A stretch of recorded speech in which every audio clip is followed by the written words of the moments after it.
muslimin dari pemikiran dia yang salah, itu sebetulnya ana berbuat baik sama dia.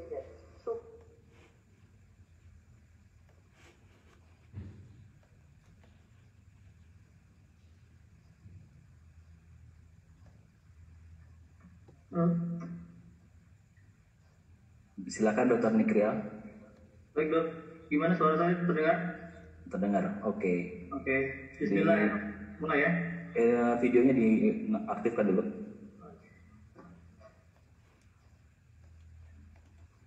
Oke, Bismillahirrahmanirrahim. Assalamualaikum warahmatullahi wabarakatuh. Alhamdulillahirabbil alamin. Wa bihi nasta'inu ala umuri dunya waddin. Wassallallahu ala nabiyyina wa sayyidina Muhammadin wa ala alihi wa sahbihi ajma'in. Kita panjatkan puja dan puji syukur kehadirat Allah Subhanahu wa taala.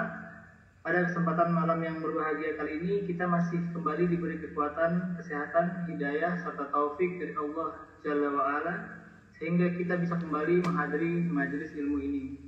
Kita berharap semoga Allah Subhanahu wa taala berkenan untuk melimpahkan kepada kita semuanya ilmu yang bermanfaat sehingga bisa kita amalkan sebagai bekal untuk menghadap kepada Allah Jalla wa ala. Allahumma amin. Salawat dan salam semoga senantiasa tercurahkan kepada junjungan kita Nabi Muhammad SAW, kepada keluarganya, sahabatnya dan umatnya yang setia mengikuti tuntunannya hingga akhir nanti. Para hadirin sekalian yang kami hormati dan juga staf Rumah Sakit Kanker Darmais, teman-teman sejawat, profesor, dokter, direksi dan partisipan dimanapun Anda berada, yang mudah-mudahan senantiasa dirahmati Allah Subhanahu wa taala. Selamat datang pada kajian online Sahabat Ilmu Darmais seri yang ke-5. Kajian ini terbuka untuk umum. Sahabat Ilmu Darmais dibentuk atas inisiatif beberapa ikhwan dan akhwat Rumah Sakit Kanker Darmais untuk menjadi wadah dalam menuntut ilmu Islam bagi warga Darmais pada khususnya dan masyarakat Islam pada umumnya. Harapan kita semua agar kegiatan ini dapat berkelanjutan dan memberikan pembangsian bermanfaat bagi kita semua. Kami informasikan bahwa rekaman kajian yang sudah berlalu dapat didengar pada podcast Sahabat Ilmu Darmais. Alhamdulillah hari ini kita ada pembahasan tentang lisanmu, surgamu atau nerakamu. Materi akan dibawakan oleh Ustaz Ahmad Zainuddin Hafizahullah Ta'ala. Assalamualaikum Ustaz. Waalaikumsalam warahmatullahi wabarakatuh. Semoga Ustaz keluarga senantiasa diberi kesehatan dan selalu dalam lindungan Allah Subhanahu wa taala. Allahumma amin. Pertama saya akan membacakan adab-adab kajian, yaitu pertama nama profil menggunakan nama yang mudah dikenali, audio mikrofon peserta dalam kondisi mute, peserta akhwat menonaktifkan fitur video, dihimbau mencatat faedah ilmu dari Ustaz, lalu tanya jawab setelah penyampaian materi. Pertanyaan disampaikan di kolom chat ke host maupun co-host. Baik, silakan Ustaz. Bismillahirrahmanirrahim. Innal hamdalillah nahmaduhu wa nasta'inuhu wa nastaghfiruh wa na'udzu billahi min shururi anfusina wa sayyiati a'malina. Man yahdihillahu fala mudilla lahu wa man yudlil fala hadiya lahu. وأشهد أن لا إله إلا الله وحده لا شريك له وأشهد أن محمدا عبده ورسوله. يا أيها الذين آمنوا اتقوا الله حق تقاته ولا تموتن إلا وأنتم مسلمون. يا أيها الناس اتقوا ربكم الذي خلقكم من نفس واحدة وخلق منها زوجها وبث منهما رجالا كثيرا ونساء واتقوا الله الذي تساءلون به والأرحام إن الله كان عليكم رقيبا. يا أيها الذين آمنوا اتقوا الله وقولوا قولا سديدا يصلح لكم أعمالكم ويغفر لكم ذنوبكم ومن يطع الله ورسوله فقد فاز فوزا عظيما. أما بعد فإن أصدق الحديث كتاب الله وأحسن الهدي هدي محمد صلى الله عليه وعلى آله وسلم وشر الأمور محدثاتها وكل محدثة بدعة وكل بدعة ضلالة وكل ضلالة في النار. Alhamdulillah, kita bersyukur pada Allah Subhanahu wa taala pada hari ini, hari Jumat malam Sabtu 30 Jumadil Akhir 1442 Hijriah. Kita dimudahkan oleh Allah Subhanahu wa taala untuk duduk bersama di dalam kajian Islam ilmiah yang kita angkat tema lisanmu, surgamu atau nerakamu. Afwan Ustaz, videonya tidak muncul. Baik, sebentar. Di saya muncul ya?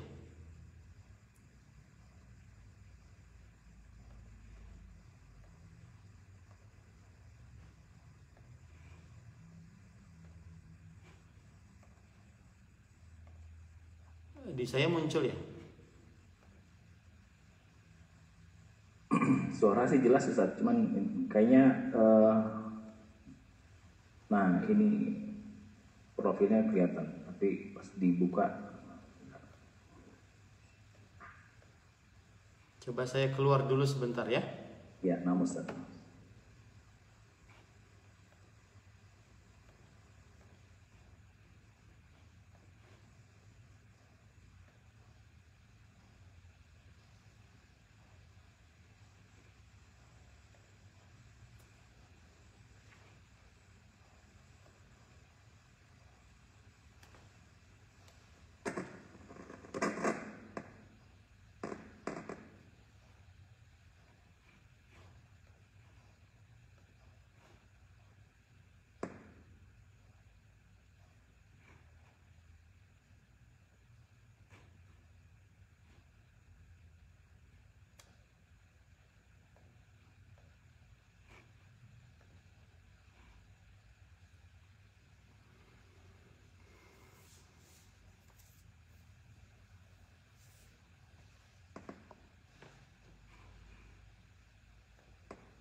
Sudah jelas? Ya, sudah Ustaz.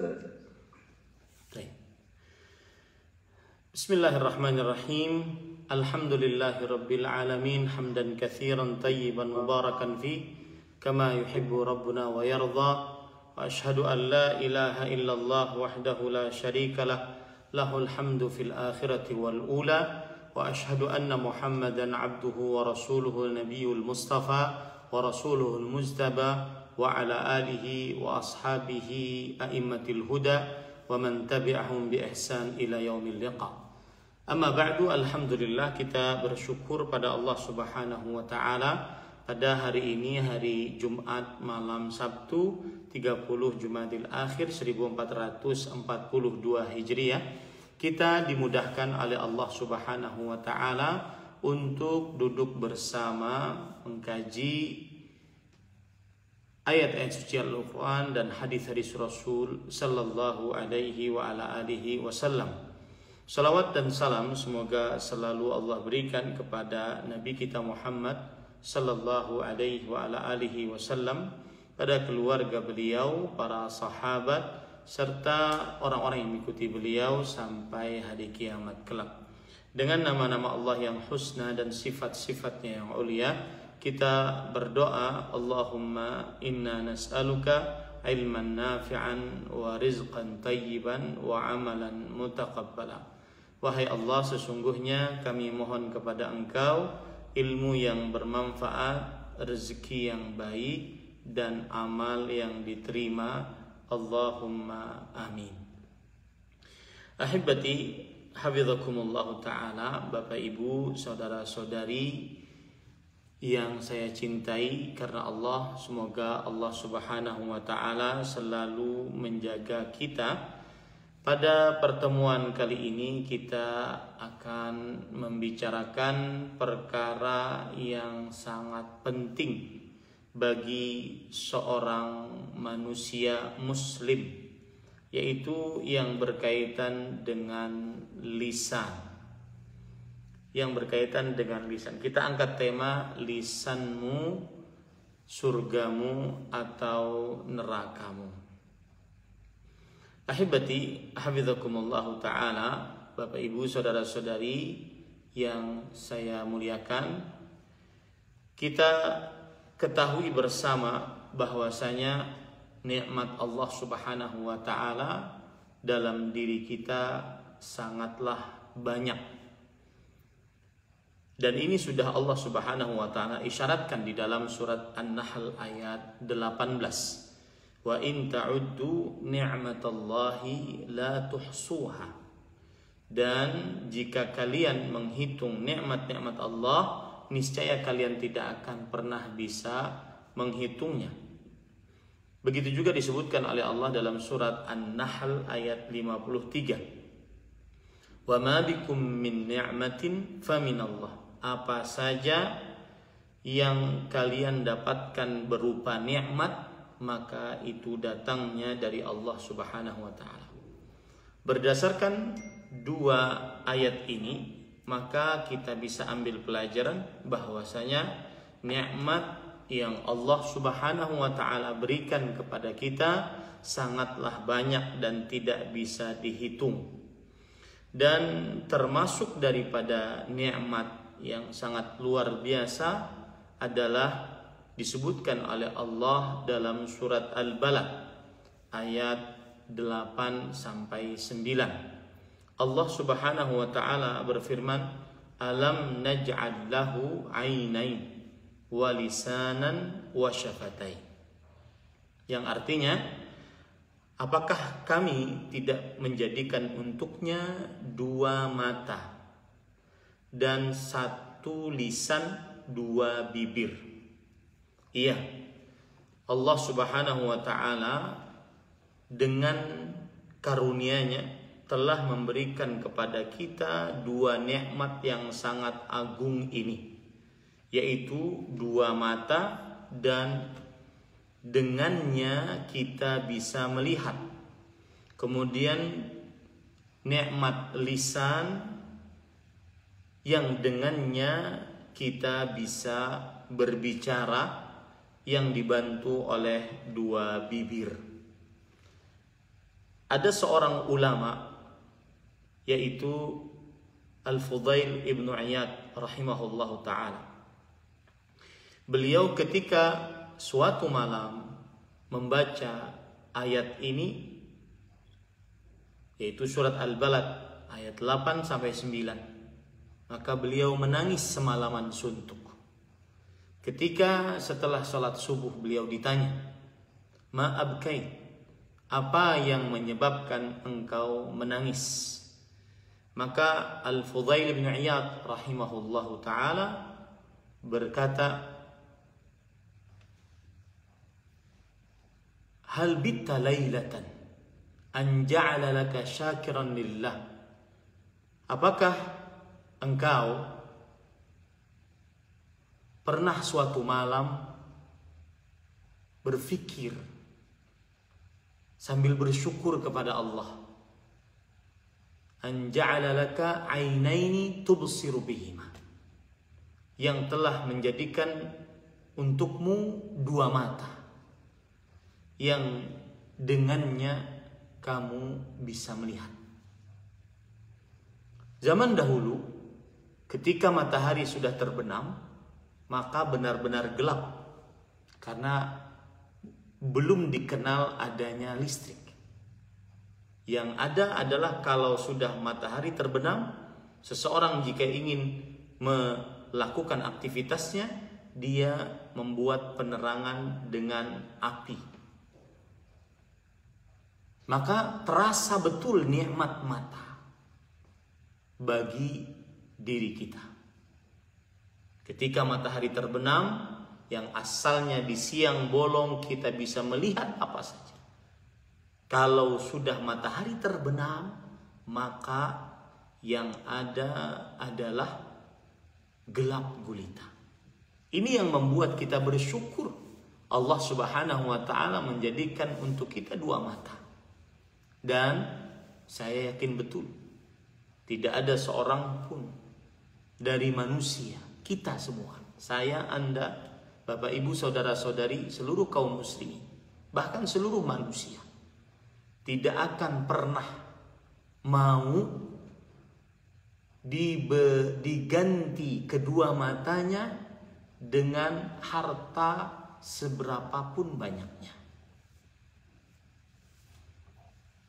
Nikmat dunia akan terasa indah dengan mata yang bisa melihat. Seorang tunanetra tidak akan bisa merasakan nikmat dunia meskipun dia memilikinya dengan sebanyak apapun. Dikatakan kepada dia, Pak, di depan ada rumah megah, di depan ada mobil mewah, di depan ada emas, perak bertumpuk kiloan dan kilauan. Kata si tunanetra tersebut, mana? Yang ada hanya kegelapan. Makanya bisa ditantang seorang yang mempunyai mata diberikan apapun dari kenikmatan-kenikmatan dunia, baik itu emas, perak, uang, atau apapun, tidak akan mau dia untuk menjual. Ini menunjukkan bahwa Allah Subhanahu wa ta'ala tidak sembarangan ketika mengucapkan alam naj'al lahu ainai. Bukankah telah kami jadikan untuk manusia dua mata? Dan juga tidak sembarangan ketika Allah Subhanahu wa ta'ala menyebutkan lisanan wa syafatain, satu lisan dan dua bibir.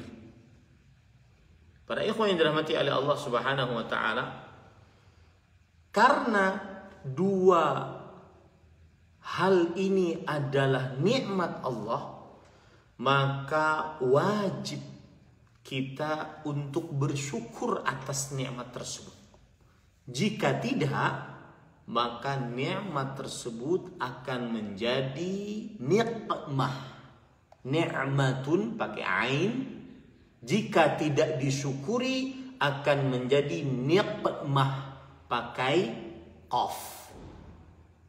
Makanya kadang-kadang ada nama anak perempuan Nikmatullah. Ya, ini kurang tepat karena dikhawatirkan menjadi nikmah yang artinya siksa. Kalau seandainya seseorang berbicara bagaimana cara bersyukur dengan mata dan lisan, dan kita akan fokus kepada lisan pada pertemuan ini, maka tidak ada cara lain untuk bersyukur dengan pemberian Allah kecuali dengan tahapan-tahapan berikut. Perhatikan baik-baik, Bapak Ibu saudara-saudari yang dimuliakan oleh Allah, Anda akan menjadi hamba yang asyakur. Disebutkan oleh Allah dalam surat Saba ayat 13. Dan hamba yang asyakur ini sedikit. Allah berfirman, wa qalilun min ibadiyasy syakur. Dan sedikit sekali dari hamba-hambaku yang pandai bersyukur. Bukan hanya sekedar syakir, ahli bersyukur, tetapi syakur, sangat ahli bersyukur. Ya, bukan hanya sekedar syakir, pandai berterima kasih, tetapi syakur, pandai, sangat pandai berterima kasih. Dan itu sedikit hamba tersebut. Cara bersyukur para ulama menyebutkan, yang pertama, ma'rifatun ni'mah, mengenal nikmat. Dari ayat tadi kita mengenal nikmat, yaitu satu lisan, dua bibir. Kemudian setelah mengenal nikmat, oh ternyata saya punya nikmat nih. Tidak akan pernah bisa seseorang bersyukur kepada Allah dengan sebenar-benar bersyukur sebelum dia melakukan the first step. Langkah pertama yaitu ma'rifatun ni'mah, mengenal nikmat. Nggak akan pernah bisa bersyukur. Seorang hamba selalu akan merasa kekurangan, merasa miskin, merasa tidak puas, merasa tidak cukup ketika dia tidak mengenal nikmat yang bukan pada orang lain, pada dirinya. Ini tahapan pertama untuk bersyukur, mengenal nikmat. Yang kedua, agar menjadi hamba yang syakur adalah ma'rifatul mun'im, mengenal sang pemberi nikmat. Siapa dia? Allah Jalla fi'ula. Ketika kita mengetahui ada nikmat lisan, ada nikmat dua bibir, maka siapa pemberi nikmat tersebut? Tidak ada lain kecuali Allah Jalla fi'ula. Maka setelah kita mengenal si pemberi nikmat, Allah Tabaraka wa Ta'ala, kita akan mencintai pemberi nikmat tersebut. Mahabbatul mun'im, mencintai si pemberi nikmat. Jangankan Allah Tabaraka wa Ta'ala, seorang manusia, saya pernah waktu itu kajian kalau tidak salah di Aceh. Ada orang datang setelah kajian, Ustadz, mohon maaf, ini terima hadiah dari saya, sebuah pulpen. Saya masih ingat, padahal itu sudah puluhan tahun mungkin. Sebuah pulpen. Mohon digunakan untuk berdakwah, semoga bermanfaat.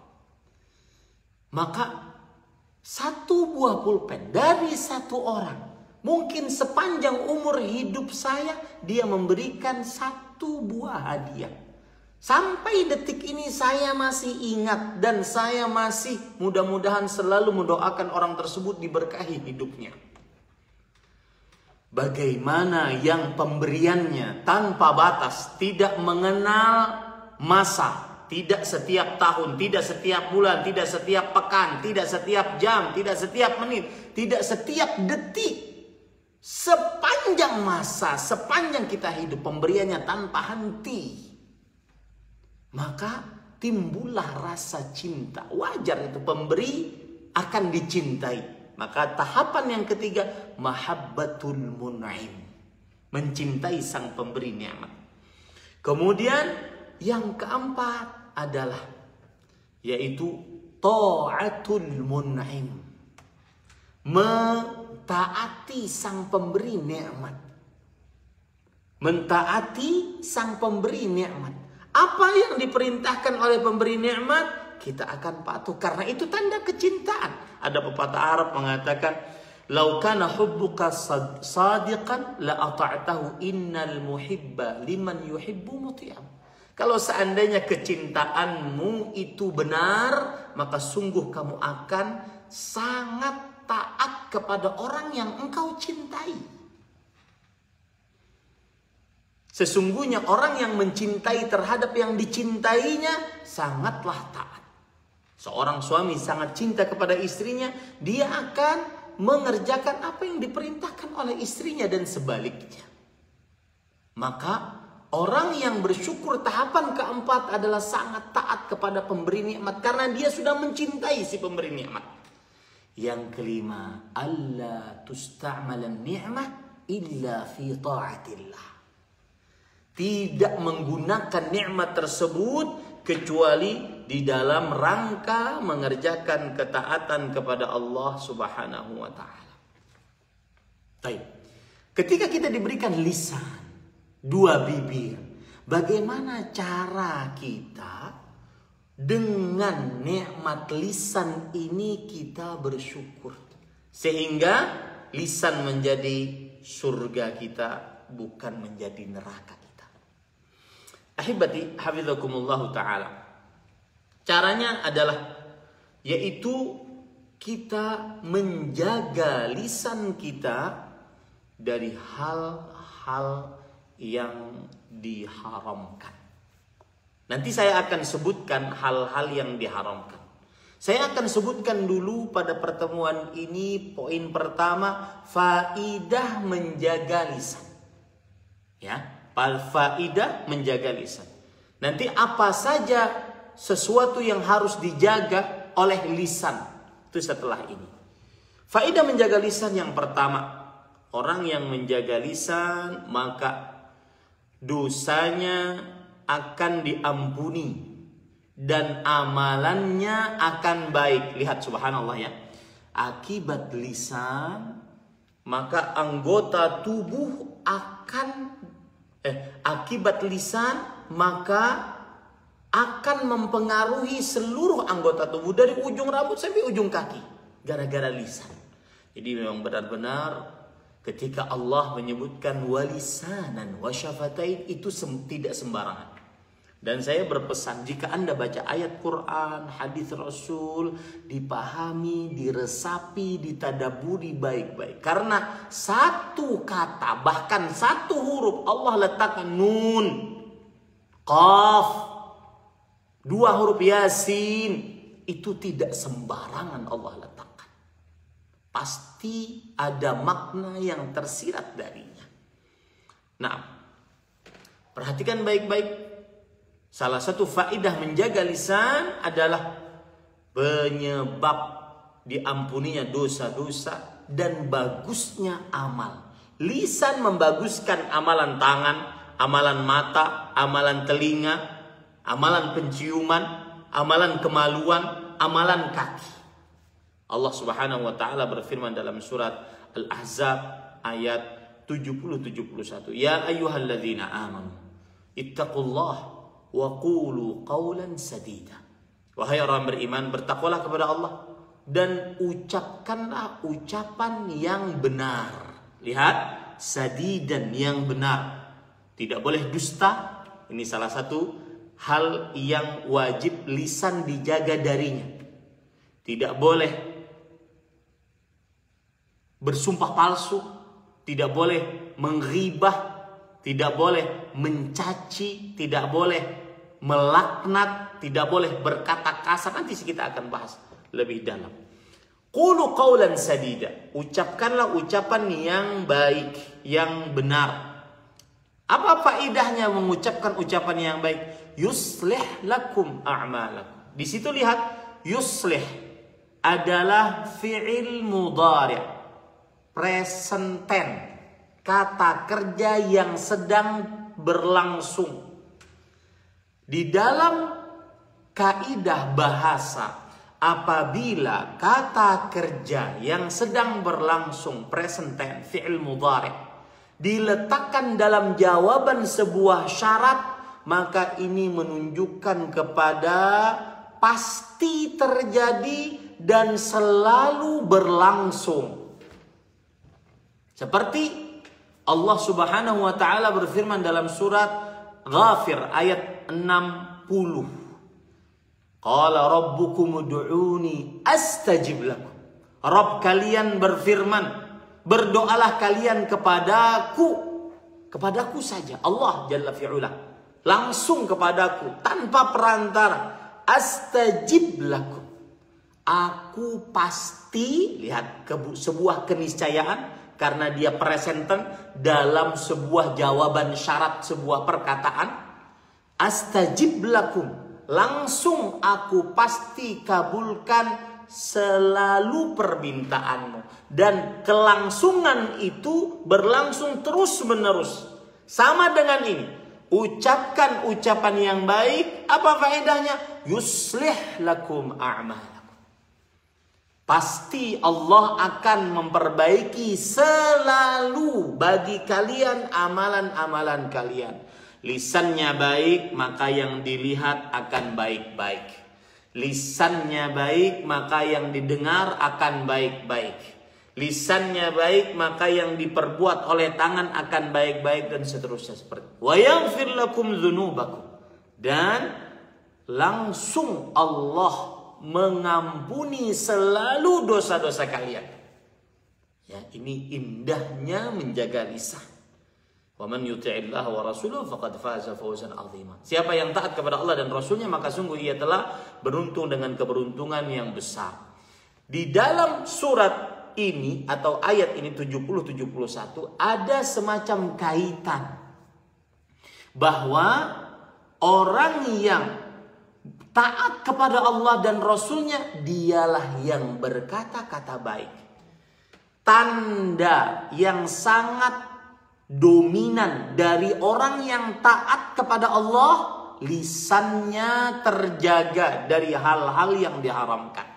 Saya ulangi, tanda yang paling dominan, karakteristik yang sangat dominan dari seorang yang taat kepada Allah. Anda dan saya dinyatakan sebagai orang yang taat kepada Allah saat lisannya terjaga. Saat lisannya terjaga. Itu faedah yang pertama.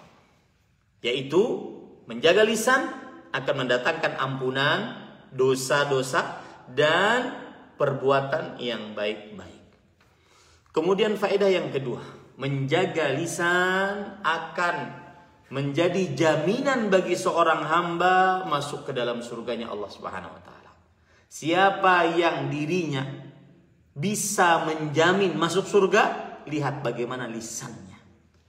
Dalam hadis yang diriwayatkan oleh Imam Bukhari dari sahabat Nabi Sahal bin Sa'ad As-Sa'idi radhiyallahu anhu, anna Nabiy sallallahu alaihi wasallam bersabda. Ini sedikit masalah menarik dari sebuah nama.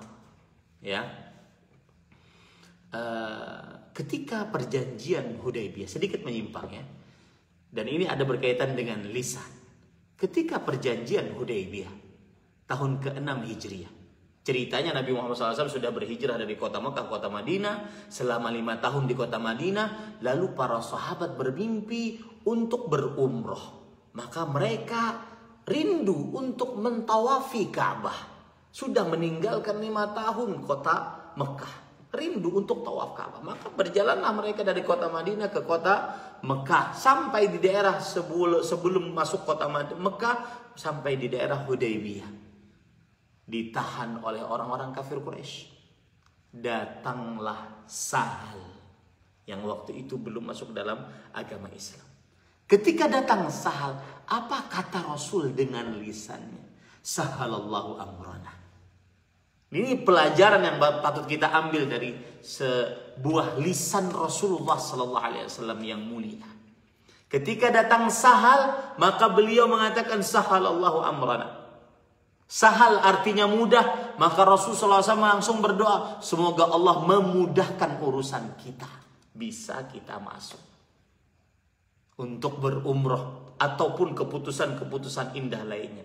Akhirnya terjadilah perjanjian Hudaybiyah, yang dengan perjanjian tersebut tersebarlah Islam bukan hanya di tanah Mekah, tetapi juga di penjuru-penjuru dunia. Ini pelajaran menarik bagaimana fungsi lisan. Jangan sembarangan mengatakan hal-hal yang buruk, karena lisan sangat tajam. Nanti kita akan bahas insyaallah.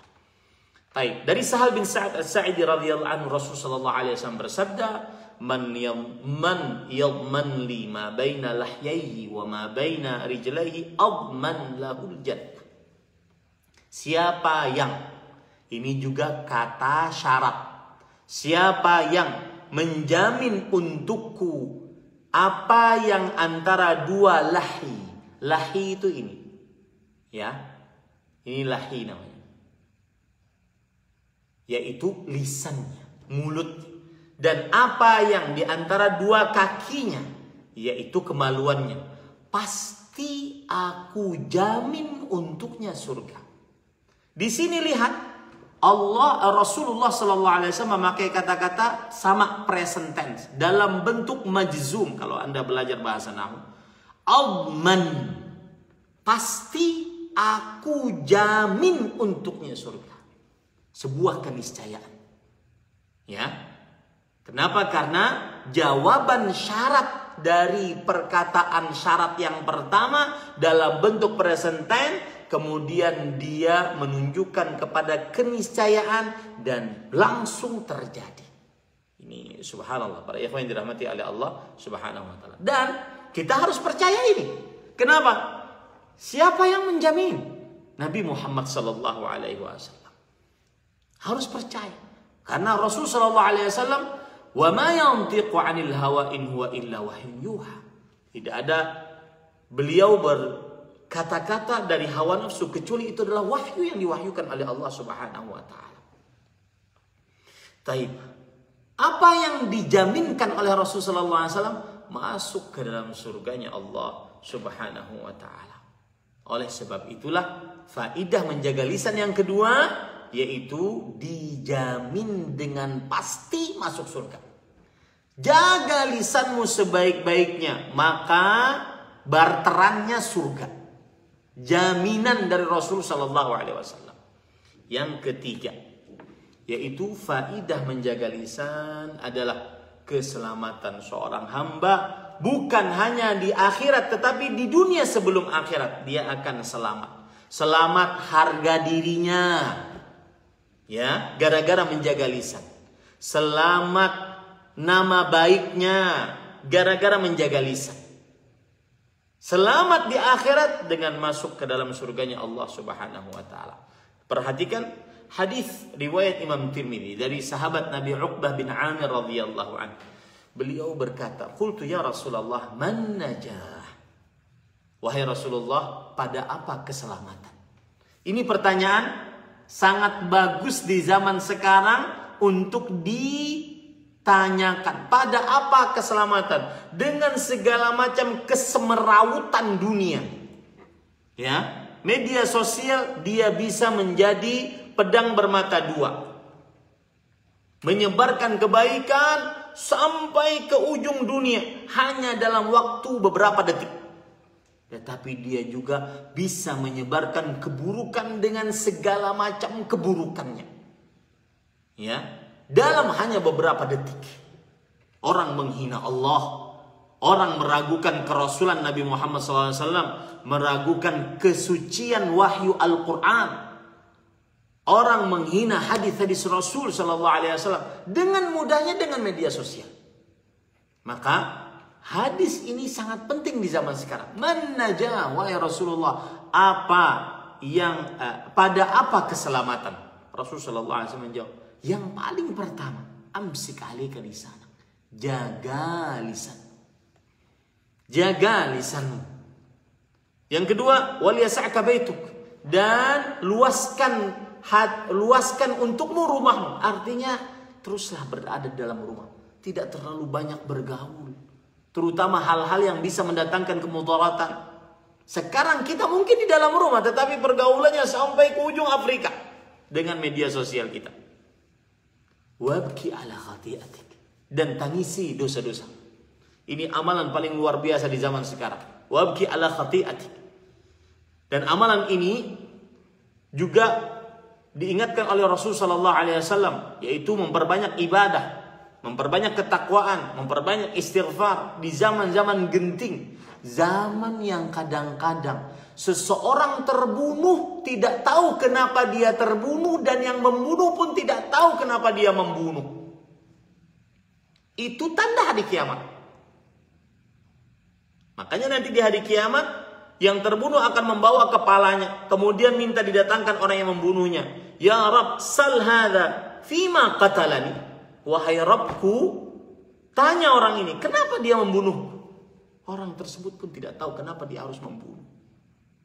Maka hati-hati para ikhwan yang dirahmati oleh Allah Subhanahu wa taala. Rasul sallallahu alaihi wasallam bersabda dalam hadis riwayat Imam Muslim, ya, badiru bil a'mal fitanan kaqita'il lailil mudhlim yusbihu ar-rajulu mu'minan wa yumsi mu'minan wa yumsi mu'minan wa yusbihu kafiran yabi'u dinahu bi'aradin minad dunya.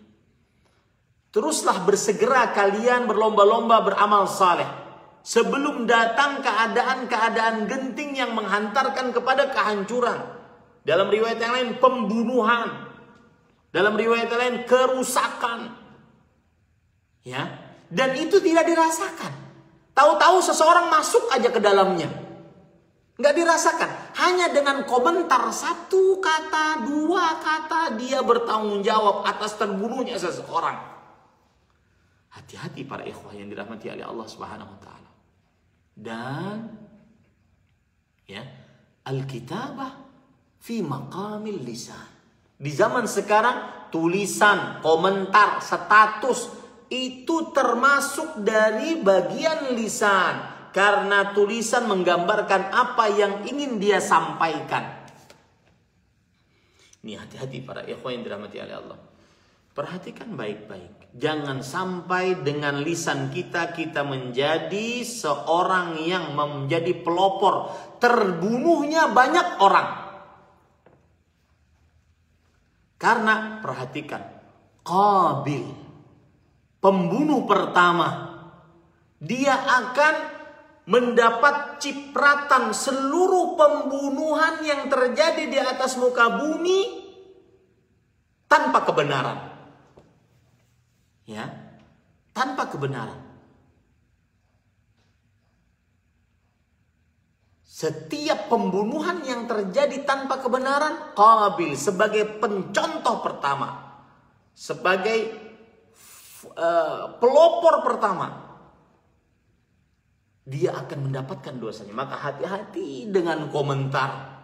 Apalagi komentarnya dikira dia sedang memperjuangkan misalkan agama Islam, ternyata komentarnya adalah mengajak orang untuk menghancurkan sebuah negara. Hati-hati. Satu kata kita bisa menjadi pembunuhan yang berantai. Satu kata kita bisa menghancurkan stabilitas keamanan nasional. Hati-hati dengan komentarmu. Ya. Rasulullah SAW bersabda dalam keadaan genting. Beliau mengatakan, al-ibadatu fil harji kahijratin ilayya. Memperbanyak ibadah saat dalam keadaan genting. Saat dalam keadaan penuh kegentingan yang mendatangkan kehancuran, itu pahalanya seperti pahala berhijrah ke kotaku, ke kota Madinah. Apa pahala berhijrah? Diampuni dosanya. Maka hati-hati dengan lisan kita para ikhwah. Dalam hadis yang lain riwayat Imam Tirmidzi dari Abdullah bin Amr bin As radhiyallahu anhu, Rasulullah SAW bersabda, "Man samata naja." Siapapun, man di sini ismul mausul lil aqil, kata yang menunjukkan kepada kata sambung untuk orang yang berakal, dan ismul mausul yadullu 'alal umum. Di dalam ilmu usul fikih, ketika kita berbicara tentang lafal-lafal umum, lafal-lafal khusus, maka lafal umum di antaranya man. Siapapun yang diam pasti dia selamat. Ya, itu indahnya kalau kita belajar agama dengan cara usul fikih. Ini para ikhwan yang dirahmati oleh Allah Subhanahu wa taala. Nah, itu faedah yang ketiga. Faedah yang keempat dari menjaga lisan adalah apabila lisannya lurus, maka seluruh anggota tubuhnya akan lurus. Lisannya lurus, berkata baik, berkata jujur, ya, berkata yang hanya dari Al-Quran dan hadis. Kalau seandainya tidak bisa berkata kata yang baik, maka lebih baik diam. Maka selurus lisan, selurus itu pula seluruh anggota tubuh kita. Lihat hadis riwayat Imam At-Tirmidzi dari Abu Sa'id Al-Khudri radhiyallahu anhu. Rasulullah sallallahu alaihi wasallam bersabda, "Idza asbaha ibnu Adam fa innal a'dha'a kullaha tukaffiru al-lisan, fataqul ittaqillaha fina fa innama nahnu bika fa in istaqamna istaqamna wa in i'wajazta i'wajazna." Yang artinya, jika masuk waktu pagi, maka anak Adam jika masuk waktu pagi, maka sesungguhnya seluruh anggota tubuhnya akan mengadu kepada lisan. Dari mulai kepala, mata, telinga, ya, tangan, kaki, kemaluan akan mengadu kepada lisan seluruhnya. Kemudian seluruh anggota tubuh tersebut akan berkata, "Takutlah engkau kepada Allah terhadap diri kami, wahai lisan. Sesungguhnya kami akan bersamamu Jika kamu lurus, maka kami akan lurus. Jika kamu membelok, kami juga akan membelok.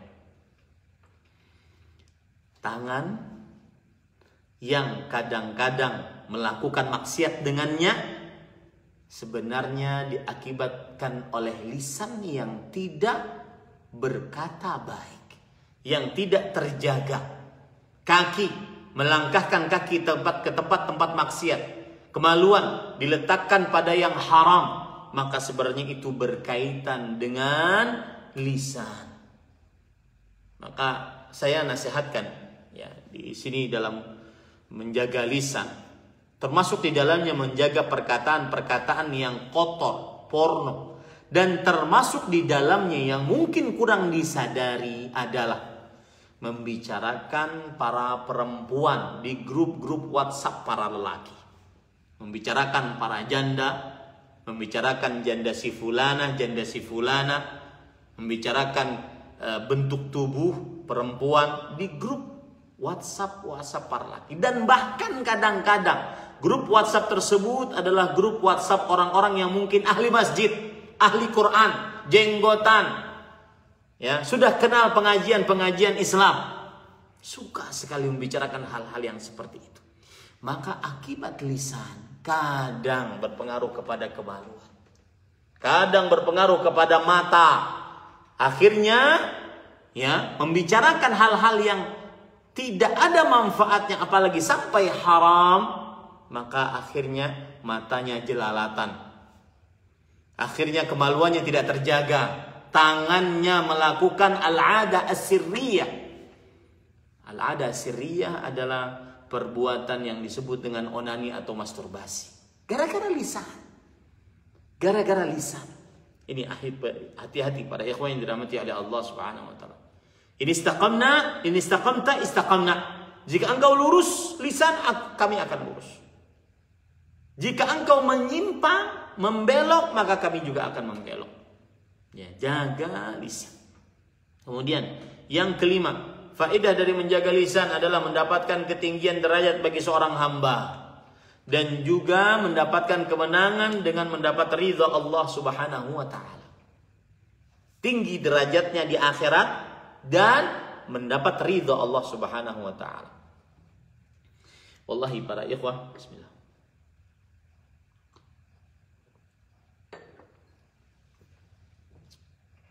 Tidak ada nikmat yang paling besar yang pernah Allah Subhanahu wa taala berikan bagi seorang hamba dibandingkan ridhonya Allah Subhanahu wa taala. Allah Subhanahu wa taala berfirman di dalam Al-Qur'an surah At-Taubah ayat 72. Wa'adallahu al-mu'minina wal mu'minat jannatin tajri min tahtiha al-anharu khalidina fiha wa masakin tayyibatan fi jannati 'adn. Waridwan minallahi akbar. Dzalika huwal fawzul azim. Allah telah menjanjikan orang-orang yang beriman, laki-laki dan perempuan, akan mendapatkan surga yang di bawahnya mengalir sungai-sungai. Kekal mereka di dalamnya dan mendapat tempat-tempat yang bagus di surga Aden. Dan keridhaan Allah lebih besar. Segala nikmat yang ada di surga tidak akan pernah bisa disamakan dengan ridha Allah.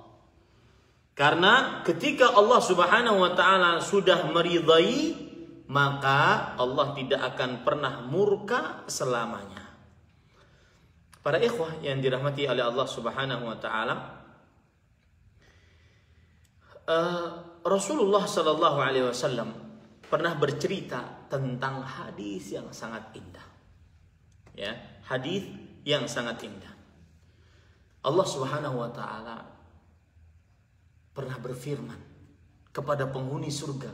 Ketika seluruh penghuni surga masuk ke dalam surga, penghuni neraka seluruhnya masuk ke dalam neraka. Kemudian yaqulu li ahli jannah. Allah berfirman kepada penghuni surga, "Ya ahlal jannah." Fayaqulun, "Labbaik ya Rabbana wa sa'daik." Wahai penghuni surga, iya wahai Tuhan kami hadir, kami ada. Wal khairu fi yadaik, seluruh kebaikan ada pada tanganmu wahai Tuhan kami. Fayaqulu hal raditum?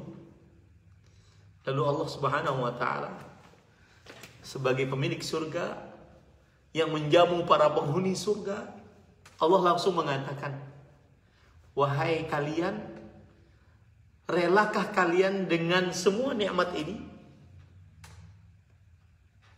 Fayaqulun, maka kemudian penghuni surga mengatakan, wa ma lana la narda ya Rabb, wahai Tuhan kami, kenapa kita tidak rela? Waqad a'taitana ma lam tu'ti ahadan min khalqik, sungguh Engkau telah memberikan kepada kami nikmat yang tidak pernah Engkau berikan kepada siapapun dari hamba-hambamu. Subhanallah. Wallahi Bapak Ibu, saudara-saudari, jika Anda sedang terpesona dengan dunia sehingga Anda menghalalkan segala cara agar Anda bisa kembali ke jalan Allah, ingat surga Allah. Dunia yang Anda terpesona dengannya sehingga Anda menghalalkan segala cara untuknya, tidak ada apa-apanya dibandingkan surganya Allah Subhanahu wa ta'ala.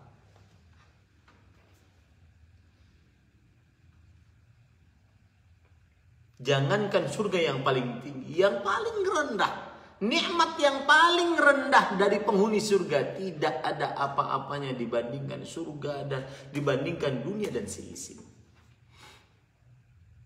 Saya ingatkan sekali lagi, wahai Bapak Ibu, saudara-saudari, para dokter, tenaga kesehatan, jika Anda sedang terpesona dengan dunia sehingga menghalalkan sebuah cara, segala cara untuk mendapatkannya, maka agar Anda bisa berpaling dan tetap di jalan Allah, ingatlah, pelajarilah tentang surga yang Allah janjikan. Salah satunya yang seperti ini, qad a'taitana ma lam tu'ti ahadan min khalqik, Engkau telah memberikan kepada kami nikmat yang Engkau belum pernah berikan nikmat kepada seorang pun dari hamba-Mu. Memang salah satu karakteristik surga, saya sering mengatakan, karakteristik surga adalah annal jannah la khatara laha. Surga tidak bisa pernah dibayangkan nikmatnya, sangat indah. Makanya kadang-kadang orang-orang yang berorientasi surga, dia sangat bosan dengan dunia ini. Sedikit. Sekaya apapun seseorang, pasti sedikit dibandingkan nikmat akhirat. Cepat rusak. Tidak ada yang kekal, cepat rusak. Jangankan kekal, cepat rusak. Yang kedua, yang ketiga, tidak sempurna. Baik itu perempuan, baik itu harta, baik itu tahta, tidak sempurna. Tidak ada kesempurnaan di dunia. Kemudian yang keempat, sulit didapat. Ini sedikit menyimpang dari lisan ya. Saya ini kebiasaan kalau pengajian seperti ini. Sulit didapat dunia itu. Mau makan es kelapa harus manjat. Coba kalau seandainya tidak ada penjual es kelapa yang mau manjat, siapa? Kata penjual es kelapa, saya berhenti berjualan es kelapa. Jika kaum muslimin ingin minum es kelapa, panjat sana. Sulit didapat. Beda dengan surga. Allah berfirman dalam surat Al-Insan, wa dhullilat qutufuha tadlila, dan direndahkan ranting-ranting pohon surga serendah-rendahnya. Anda lihat tafsir Imam Ibnu Katsir, itu ayat Allah Subhanahu wa taala sebutkan di dalam surat Al-Insan ayat 14. Silahkan di dalam buka tafsir Imam Ibnu Katsir, sudah diterjemahkan dalam bahasa Indonesia. Silahkan searching juga di Google bisa. Bahwasanya yang dimaksud dengan direndahkan serendah-rendahnya, dimudahkan semudah-mudahnya adalah apabila penghuni surga berdiri, maka ranting pohon buahnya itu ikut berdiri. Agar tidak ada manjat. Tidak ada kesulitan di surga. Kemudian ketika ada penghuni surga tersebut duduk, dia akan ikut duduk. Ketika berbaring akan ikut berbaring. Allahu Akbar. Ini para ikhwan yang dirahmati oleh Allah Subhanahu wa taala. Apakah mau seseorang menjual surga yang sedemikian indah dengan dunia yang tidak ada apa-apanya? Ini para ikhwah yang dirahmati oleh Allah Subhanahu wa taala. Maka kenapa saya berbicara tentang ridha Allah? Karena tadi salah satu faedah menjaga lisan adalah seseorang mendapatkan ridha Allah Subhanahu wa taala, dan ridha Allah adalah nikmat yang paling besar. Tadi hadisnya Rasulullah sallallahu alaihi wasallam menceritakan perkataan Allah Subhanahu wa taala. Apakah kalian ridha? Kata penghuni surga, kenapa kami tidak ridha? Kenapa kami tidak rela? Engkau telah memberikan nikmat yang lebih besar yang engkau tidak pernah berikan kepada seorang pun dari hamba. Lalu Allah mengatakan, "Ana u'tikum afdhala minhu min dzalik." Maukah aku beritahukan yang lebih utama daripada nikmat yang kalian rasakan sekarang ini?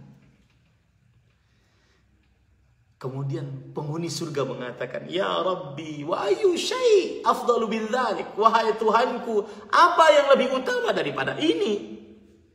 Kemudian Allah Subhanahu wa taala mengatakan, "Uhillu 'alaikum ridwani, fala askhatu 'alaikum ba'dahu abada."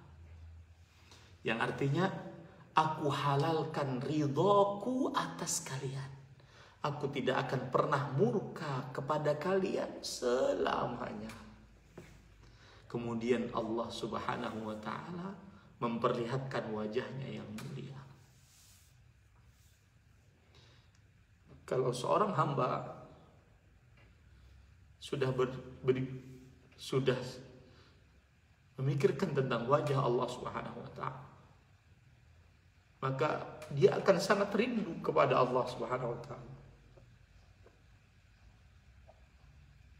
Allah yang kita sholat selama ini, ruku karenanya, dahi kita yang paling tinggi dari anggota tubuh kita, kita sujudkan hanya karenanya. Ada apa-apa kita menadah tangan kepadanya. Hati tidak tenang, kita berzikir menyebut namanya. Bukankah zat itu yang paling kita rindukan selama ini? Segala nikmat yang kita rasakan di dunia ini, pemberiannya. Bukankah zat itu yang kita ingin bertemu selama ini? Maka indah para ikhwah membicarakan surga, nikmat-nikmatnya. Itu akan membuat seseorang selalu istiqamah di jalan Allah Subhanahu wa taala.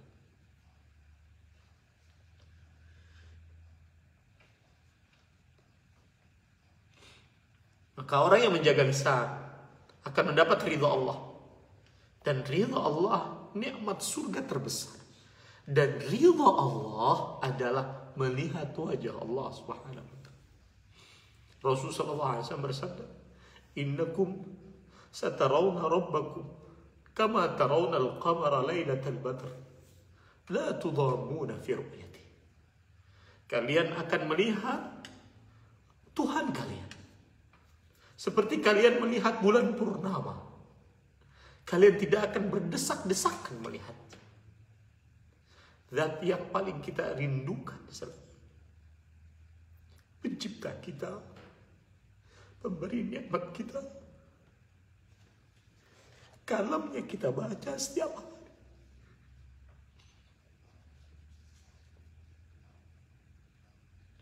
Ada apa-apa kita berdoa, menadah tangan kepadanya, lalu dia memberinya.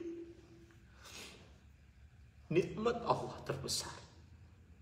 Dan itu bisa didapat dengan lisan, dengan menjaga lisan. Dalam hadis riwayat Bukhari, Rasulullah sallallahu alaihi wasallam bersabda dari sahabat Nabi Abu Hurairah radhiyallahu anhu, Innal 'abda la yatakallamu bil kalimah min ridwanillahi la yulqi laha balan. Yarfa'uhu Allahu 'azza biha darajat. Sesungguhnya seorang hamba benar-benar berbicara dengan sebuah pembicaraan, satu kata yang merupakan keridhaan Allah Subhanahu wa taala. Artinya dengan satu kata tersebut dia mendatangkan ridha Allah. La yulqi laha balan. Dia asalnya tidak peduli dengan ucapan satu kata tersebut. Ternyata dengan satu kata tersebut Allah Subhanahu wa taala mengangkat derajat untuknya. Allah Subhanahu wa taala mengangkat derajat untuknya.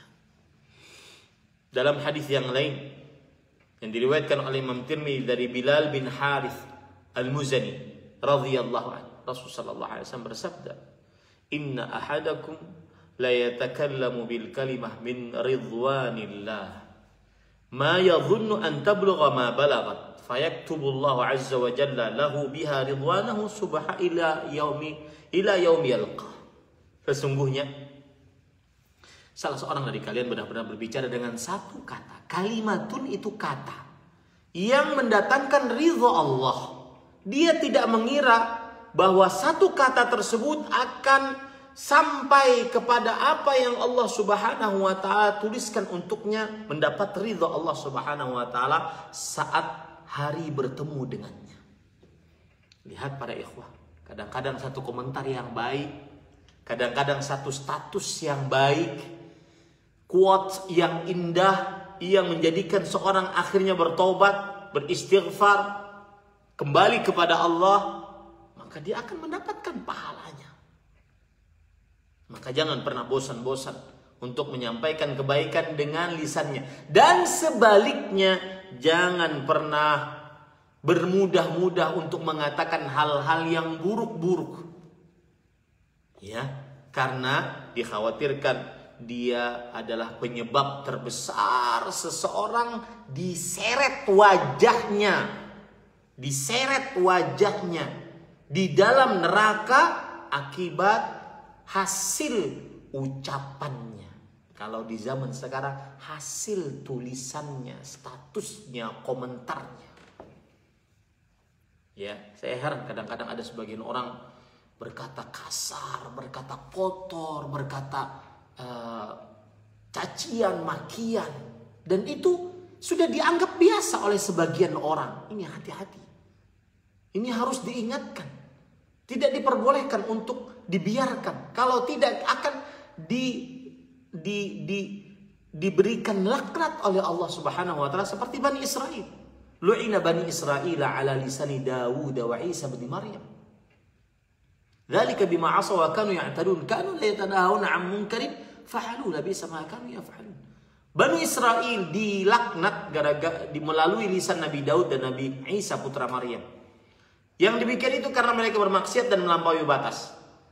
Mereka apabila terjadi kemungkaran di tengah mereka biarkan, tidak ada yang saling nahi mungkar. Maka hati-hati.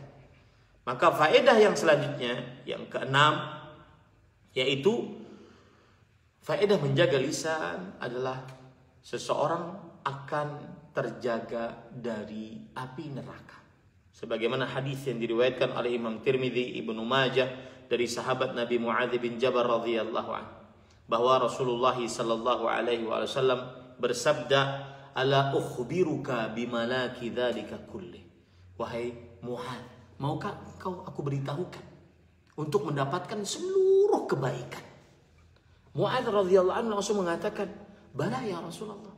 Tentu wahai Rasulullah, aku mau. Lalu Rasulullah sallallahu alaihi wasallam bersabda, "Kuffa 'alaika hadza." Jaga ini.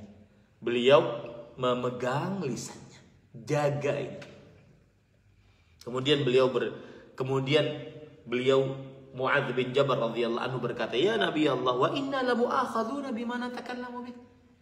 Wahai Nabi Allah, apakah kita akan ditulis dosa atas apa yang kita ucapkan? Kata Rasul sallallahu alaihi wasallam, "Sakilatka ummuka ya Muadz." Ibumu kehilanganmu wahai Muadz. Ini ungkapan kiasan sebuah takjub yang untuk sesuatu yang tidak baik. Ibumu akan kehilangan wahai Mu'adz. Hati-hati maksudnya begitu. Hal yakubbun nasa finnari ala wujuhim illa hasaidu alsinatihim. Apakah manusia diseret wajahnya? Tidak ada yang menyebabkan itu kecuali karena lisan-lisan mereka. Maka hati-hati mulai dari sekarang para ikhwah. Mungkin sebagian ahli ibadah, sebagian ahli zikir, akan tetapi lisannya kotor, menyebabkan dia akhirnya terperosok ke dalam nerakanya Allah Subhanahu wa ta'ala. Perhatikan perkataan seorang salafus saleh, Yunus bin Ubaid rahimahullah. Beliau mengatakan, ma ra'aitu ahadan lisanahu minhu ala bal illa ra'aitu dzalika salahan fi sa'iri amali. Aku tidak pernah melihat seorang pun yang selalu menjaga lisan kecuali terlihat olehku kesolihan pada seluruh tubuhnya. Ini hati-hati para ikhwah yang dirahmati oleh Allah Subhanahu wa ta'ala. Maka hendaknya seseorang selalu menjalankan hadis Rasul sallallahu alaihi wasallam riwayat Imam Bukhari dan Muslim dari Abu Hurairah radhiyallahu anhu, man kana yu'minu billahi wal yawmil akhir falyaqul khairan aw liyasmut. Barang siapa yang beriman kepada Allah dan hari akhir, maka hendaklah dia berucap baik, atau kalau tidak maka hendaklah dia diam. Baik. Itu faidah dari menjaga lisan. Sekarang kita ingin tahu apa saja hal-hal yang merupakan keburukan lisan sehingga kita bisa menjauhinya. Apa saja yang merupakan keburukan lisan sehingga kita bisa menjauhinya, yang disebut dengan kecacatan lisan, afatul lisan. Yang pertama, ghibah. Ghibah para ikhwan yang dirahmati oleh Allah Subhanahu wa ta'ala, dosa besar, haram dan dosa besar, dan pengikis pahala, bahkan sampai menghapuskannya. Ya, ghibah hukumnya haram dan dosa besar, pengikis pahala, bahkan menghapuskan pahala tersebut. Perhatikan kenapa ghibah adalah dosa besar, karena Rasulullah sallallahu alaihi wasallam bersabda dalam hadis yang diriwayatkan oleh Imam Abu Daud. Ketika beliau Isra dan Mi'raj. Mi'raj, Isra artinya berjalan dari dari Masjidil Haram ke Baitul Maqdis. Kemudian Mi'raj artinya dari Baitul Maqdis ke Sidratul Muntaha. Ketika Mi'raj, beliau melihat kaum, orang-orang lahum adfarum min nuhas, punya kuku dari kuningan. Yakhmishuna wujuhahum wa sudurahum. Mereka mencabik-cabik wajah mereka dan dada-dada mereka. Lalu Rasulullah SAW bertanya, man haula ya Jibril? Siapa mereka wahai Jibril? Kemudian Rasulullah SAW menjawab, Jibril alaihissalam menjawab, haula illadzina ya'kuluna luhuman nas wa yaq'una fi a'radhim. Mereka adalah orang-orang yang makan daging-daging manusia dan terperosok ke dalam membicarakan harga diri manusia. Ini satu dalil tentang buruknya ghibah. Apa itu ghibah? Ghibah adalah menyebutkan keburukan seseorang di balik punggungnya, artinya tidak di hadapannya. Itu adalah ghibah, dan itu penyakit lisan yang pertama. Yang kedua, namimah. Dia adalah saudarinya ghibah. Namimah yaitu mengadu domba. Dan Rasul sallallahu alaihi wasallam bersabda dalam hadis Hudzaifah radhiyallahu an, la yadkhulul jannata namam. Tidak akan masuk ke dalam surga orang yang suka mengadu domba. Apa itu mengadu domba? naqlu kalamil ghair ila al-akhar li yufsida bainahuma. Memindahkan perkataan seseorang kepada yang lain untuk menghancurkan keduanya. Ini adalah namimah. Dan namimah penyebab seseorang disiksa di dalam kubur. Ini kalau seandainya mengadu domba antara dua orang masih mending. Ini antara dua suku, antara dua besar kelompok kaum muslimin. Hati-hati. Hati-hati yang bermain media sosial menjadi pengadu domba, pemotong-pemotong video kemudian digabung-gabungkan. Hati-hati, ini pengadu domba. Hati-hati. Padahal Ustadz si fulan tidak ingin menyerang si fulan, Ustadz si fulan tidak ingin merendahkan si fulan, tapi karena dia potong kemudian diberikan narasi macam-macam, dipotongnya ketika menjelekkan seperti menjelekkan kelompok sebelah, akhirnya teradu domba. Ini hati-hati para ikhwan yang dirahmati oleh Allah Subhanahu wa taala. Rasulullah sallallahu alaihi wasallam pernah melewati dua kuburan. Kemudian beliau bersabda, "Innahuma la yu'adzaban wa ma yu'adzabani fi kabir." Sesungguhnya kedua-duanya benar-benar disiksa dan kedua-duanya tidak disiksa dalam keadaan dosa besar. Wa innahuma la kabir. Sesungguhnya sebenarnya dosa tersebut adalah dosa besar. Apa itu? Yang pertama, kana yamshi bin namimah. Dia berjalan mengadu domba antara kaum muslimin. Yang ketiga, yaitu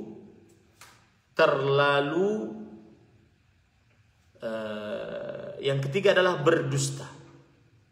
Yang ketiga adalah berdusta, dan dusta ini dosa besar. Ya. Dusta ini adalah dosa besar. Rasulullah sallallahu alaihi wasallam bersabda, "Innal kadhiba yahdi ilal fujur wa innal fujura yahdi ilan nar wa la yazalu ar-rajulu yakdhibu wa yataharra kadhiba hatta yaktaba 'inda Allahi kadzaban." Sesungguhnya seseorang berdusta. Sesungguhnya dusta mendatangkan kepada keburukan, keburukan menghantarkan kepada neraka. Inilah menjadikan kenapa dusta itu dosa besar. Walaupun dalam keadaan bercanda, dia dosa besar. Ya. Bahkan para ulama mengatakan seperti seorang tabi'i Imam Az-Zuhri rahimahullah, lam asma yurakhasa fi syai'in mimma yaqulun nasi kadzibun illa fi thalath. Aku tidak pernah mendengar ada ulama yang memperbolehkan meringankan dusta kecuali dalam 3 hal. Yang pertama, al-harbu, ketika peperangan. Yang kedua, al-islah bainan nas, untuk mendamaikan 2 orang. Yang ketiga, hadithur rajuli imra'atahu wa hadithul mar'ati zawjaha. Seorang suami berbicara kepada istrinya atau istrinya berbicara kepada suaminya. Ini perkataan dusta. Ini penyakit lisan yang ketiga. Penyakit lisan yang keempat, yaitu bersumpah palsu. Allah Subhanahu wa taala berfirman, "Walladzina la yashhaduna az-zur." Orang-orang yang tidak bersumpah palsu, mereka adalah tanda mereka hamba-hamba Allah Subhanahu wa taala. Sumpah palsu, Rasulullah SAW bersabda, "Ala syahadatuz zur, ala syahadatuz zur." Ingatlah, dosa besar sumpah palsu, sumpah palsu, sumpah palsu. Ini termasuk penyakit lisan. Kemudian yang keempat, termasuk penyakit lisan disebutkan di dalam hadis Rasul. Riwayat Imam Tirmidzi, "Laisal mu'min bit-ta'an walal la'an walal fahishil baghi." Orang yang beriman itu tidak suka mencaci. Ta'an, mencaci. Apalagi mencaci seorang muslim, apalagi pemimpin kaum muslim. Ya, dengan segala macam kekurangan. Tidak boleh mencaci. Jika Anda ingin memberikan nasihat, nasihati dengan baik, bukan dengan cacian. Ini ahibati hafizakumullah ta'ala. Tidak boleh mencaci, membuat meme-meme, mendatangkan foto-foto yang buruk-buruk. Tidak boleh mencaci terhadap seorang muslim, apalagi pemimpin kaum muslimin. Ya. Kemudian laisal mu'minu bit-ta'an, bukanlah orang yang beriman itu orang suka mencaci, melaknat, berkata kasar, berkata kotor, porno. Ini penyakit-penyakit lisan seluruhnya. Diharamkan bagi seorang muslim untuk mengucapkannya. Nah, itu kira-kira sudah 1 jam 15 menit kira-kira kita berbicara. Saya khawatir terlalu panjang. Kita masuk kepada sesi pertanyaan. Mudah-mudahan yang disampaikan bermanfaat. Masih ada sebenarnya di antara penyakit lisan, di antaranya adalah al-qadhf, menuduh seseorang berzina. Itu termasuk penyakit lisan. Mudah-mudahan bersampaikan bermanfaat. Wallahu a'lam. Sallallahu Nabi Muhammad. Saya kembalikan kepada pembawa acara.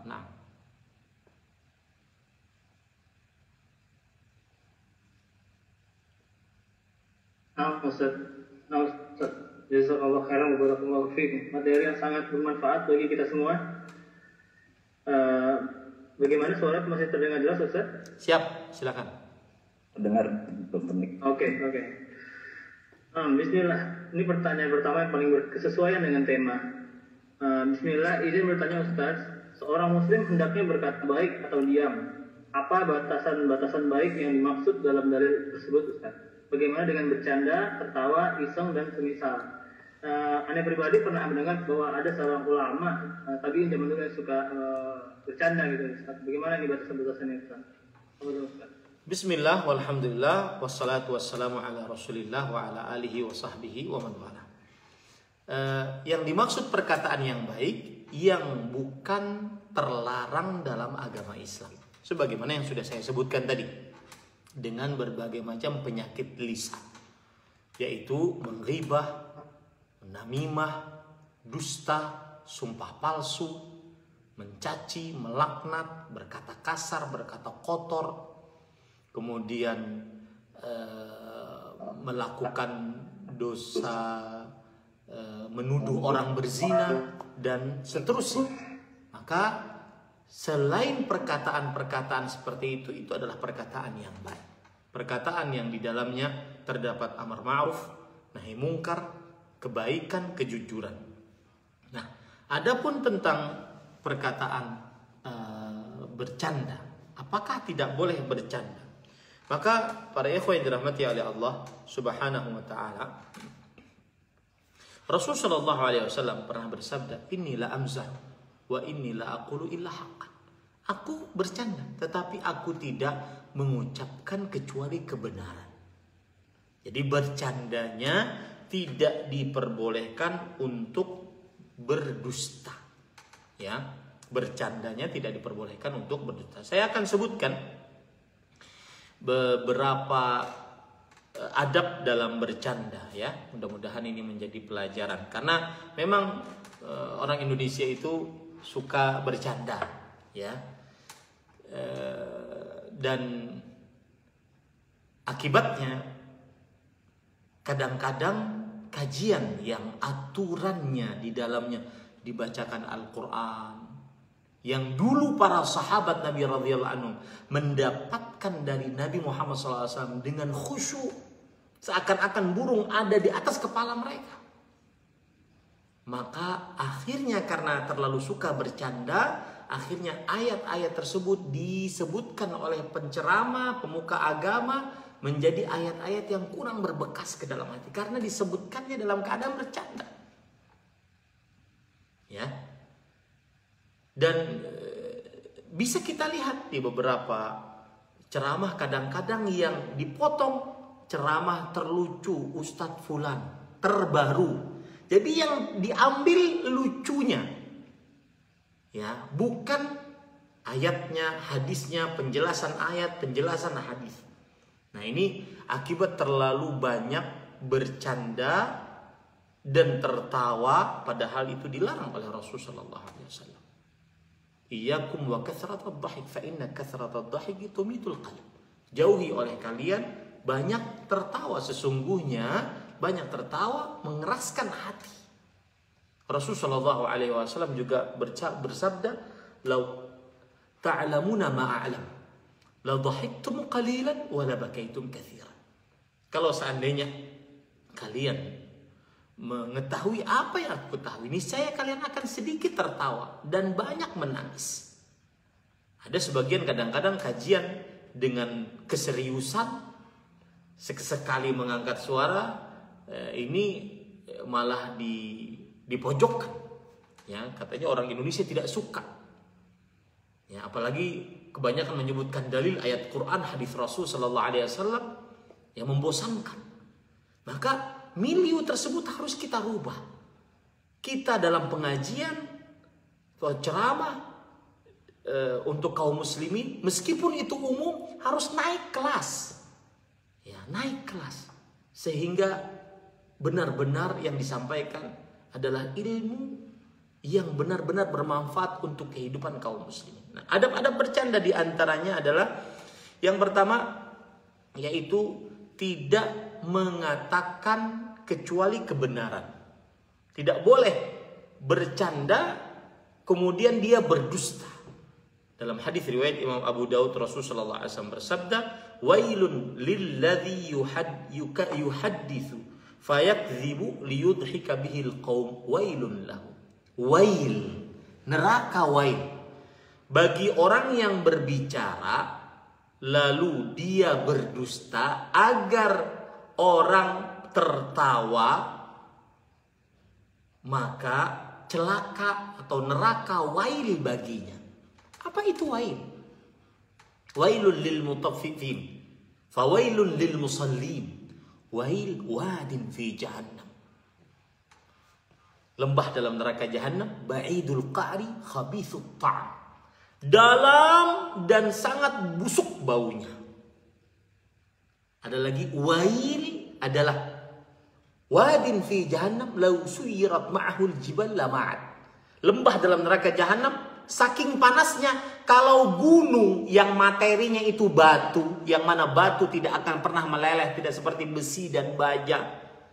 Batu hanya bisa terbelah. Batu adalah komponen di dunia yang paling kokoh.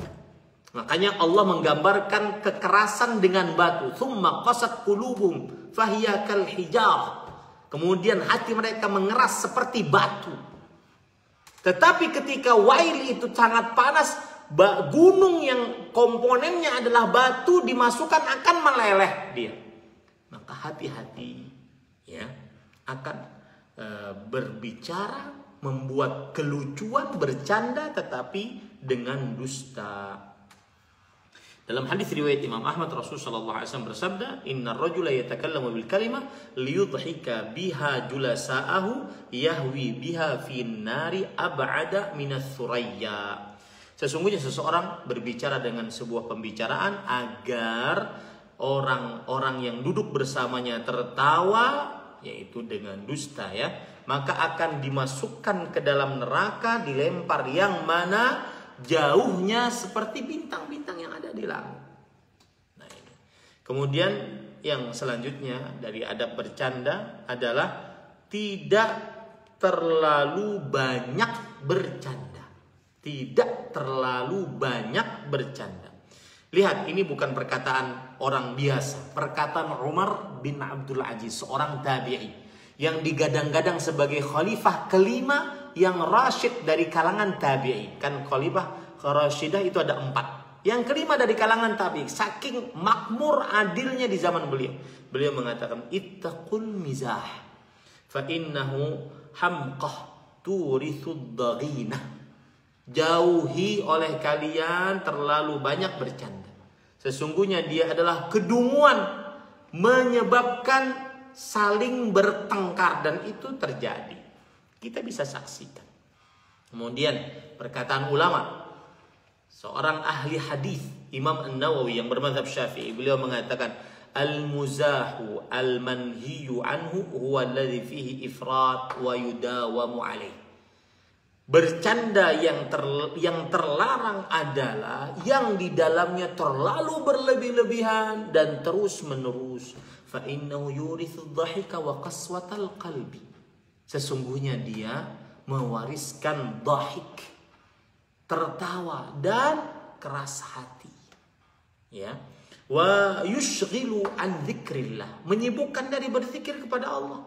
Wa ya'ulu fi katsir minal awqat ila al-idza, dan menyebabkan kebanyakan bercanda pada beberapa waktu menyakiti orang. Wa yurisul ahqad, dan menyebabkan iri. Wa yusqitul mahabah wal waqar. Ini perhatikan. Menurunkan kewibawaan, nama baik, harga diri. Kemudian beliau mengatakan, fa amma man salima min hadhil umur fahuwal mubah alladzi kana Rasulullah SAW. Adapun apabila terlepas dari hal ini, maka dia perkara yang mubah, boleh bercanda sesekali. Seperti Rasulullah SAW. Ketika ada seorang lelaki, perempuan, nenek-nenek mengatakan, wahai Rasulullah, apakah saya masuk ke dalam surga? Kata Rasulullah SAW, tidak ada nenek-nenek di dalam surga. Nenek-nenek tersebut pun menangis pulang ke rumah. Kemudian Rasulullah SAW mengutus seseorang, bahwasanya yang dimaksud adalah seluruh penghuni surga, perempuan terutama antara 30-33 tahun lagi, sedang rekah-merekahnya. Kemudian di dalamnya para ikhwah yang adab selanjutnya juga adalah di dalamnya seseorang tidak boleh menghina saat bercanda. Karena Rasulullah Allah Subhanahu wa taala berfirman dalam surah Al-Hujurat ayat 11, ya ayyuhalladzina amanu la yaskhar qaumun min qaumin asa an yakunu khairan minhum wala nisa'un min nisa'in asa an yakunna khairan minhunna wala talmizu anfusakum wala tanabazu bil alqab bi'sal ismul fusuq ba'dal iman. Wahai orang beriman, janganlah suatu kaum menghina suatu kaum yang lain. Mungkin yang dihina lebih baik daripada yang menghina. Janganlah perempuan menghina kepada yang lain. Mungkin yang dihina lebih baik daripada yang menghina. Janganlah kalian mencela diri kalian dan kalian saling memanggil dengan gelar-gelar buruk. Ya, sungguh nama yang fasik setelah keimanan itu adalah sebuah keburukan. Saya sedikit ingin menyinggung di sini, di zaman sekarang orang dengan lisannya menghina orang miskin. Wallahi ini tidak boleh dibiarkan. Ini tidak boleh dibiarkan. Ini akhlak buruk. Ini sifat hedon yang buruk. Sudah hedon itu buruk, lebih buruk lagi kalau seandainya dia menghina orang miskin. Miskinnya, handphonenya baru ini. Miskinnya, makan di sini. Nggak boleh. Wallah tidak boleh. Itu bukan akhlak seorang muslim. Apalagi dengan penghinaan itu dia mengambil komersil atasnya. Ya, subhanallah. Dikhawatirkan penghasilannya haram. Ini wallahu a'lam. Nah.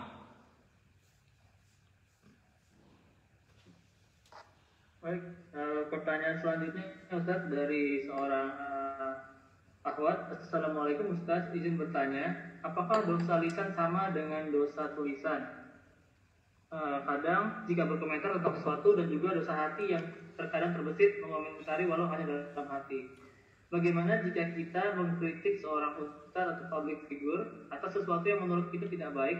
Apakah juga bisa menjerumuskan kita ke neraka atau surga? Mohon pencerahannya.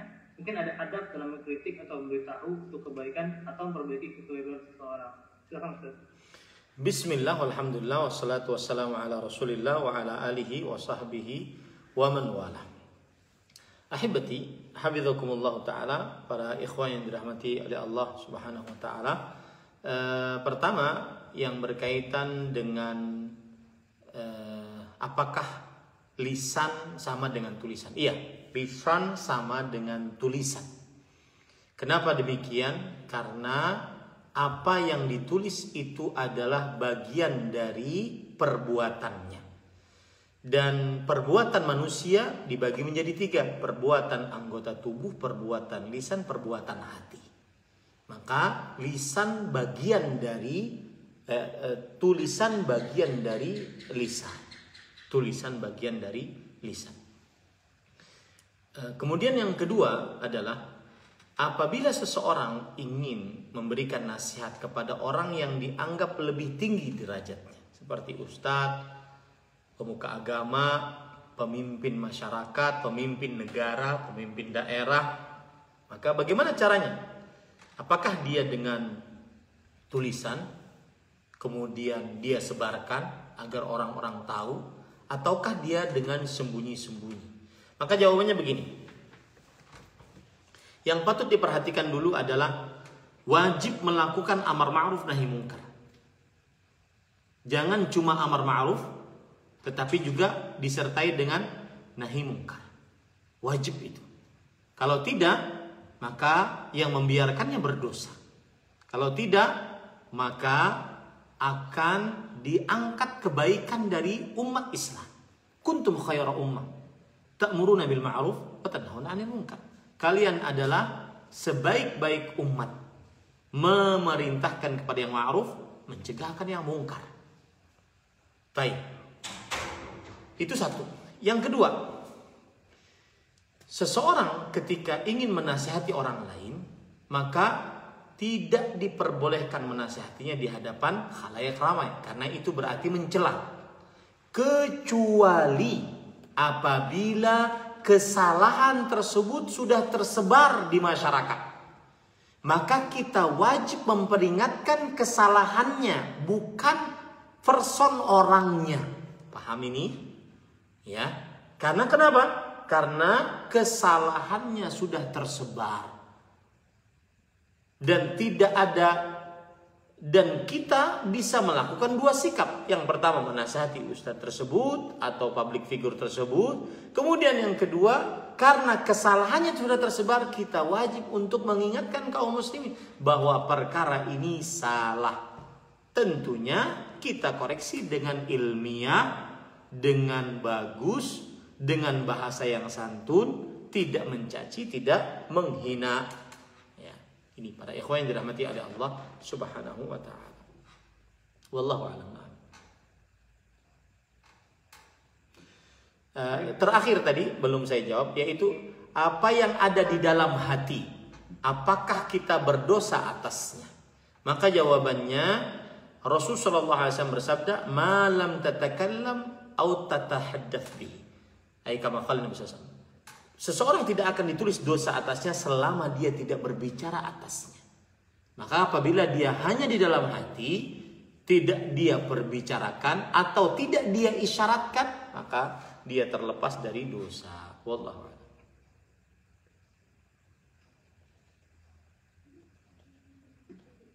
Nah, Ustaz, pertanyaan selanjutnya dari peserta. Bismillah, Assalamualaikum Ustaz. Izin bertanya, apakah kiat-kiat agar lisan kita terjaga dari berkata kasar dan senantiasa meredam emosi, terlebih antara pasangan suami istri?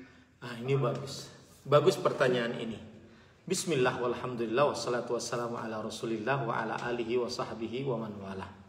Ada beberapa kiat agar kita tidak sering bertengkar dan juga berkata yang baik kepada pasangan kita, suami kepada istri, istri kepada suami. Yang pertama, kita harus memahami baik-baik bahwasanya suami kita atau istri kita, suami kita berarti untuk istri, atau istri kita berarti untuk suami, adalah manusia yang penuh dengan kekurangan dan kesalahan. Allah Subhanahu wa taala, Rasulullah SAW bersabda, "Kullu bani Adam khata." Setiap anak Adam adalah orang yang selalu melakukan kesalahan. Maka ingat itu baik-baik. Mereka, pasangan kita adalah manusia. Suami kita bukan malaikat, Anda pun bukan bidadari yang tidak pernah salah, tidak pernah cacat. Itu satu. Yang kedua, kiat agar kita tidak sering bertengkar, berkata kasar, saling marah-memarahi kepada pasangan kita, kita harus pastikan bahwasanya diri kita melihat kebaikan pasangan lebih banyak daripada kekurangannya. Melihat kebaikan pasangan lebih banyak daripada kekurangannya. Saya beri contoh. Suami ketika mau pulang kerja, dia telepon istrinya, "Assalamualaikum yang, mau beli apa?" "Saya mau pulang nih." Kata sang istri, "Oh itu di pengkolan ada nasi goreng enak banget. Belikan satu ya." Dan segala macam permintaannya. Artinya dalam nasi goreng tersebut. Baik. Pulanglah sang suami. Di tengah jalan, ini kebiasaan laki-laki sebagian. Di tengah jalan, sang suami melihat mie goreng. Kayaknya enak nih untuk istri. Lupa dia nasi goreng. Belilah dia mie goreng, semangat dia belikan untuk istrinya, bla bla bla bla. Sang istri di rumah sudah mikir, nasi goreng, nasi goreng, nasi goreng. Sampai di rumah, assalamualaikum, mana nasi gorengnya? Oh, lupa. Lihat, suami mempunyai kekurangan. Dia pelupa. Tetapi jangan dilihat itunya terus, lihat kebaikannya. Apa itu? Macam-macam kebaikan suami. Anda para istri lebih mengetahui daripada saya.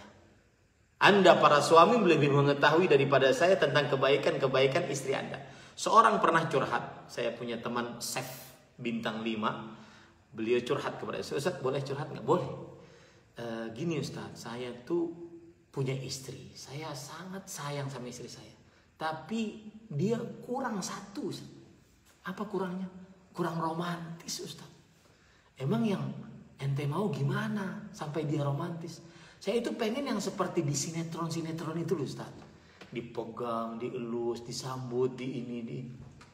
Saya bilang, perbandingannya tidak apple to apple itu. Kenapa demikian? Ini kehidupan nyata, itu kehidupan yang dibuat oleh skenario, oleh seorang sutradara. Tentu beda. Oke Ustaz.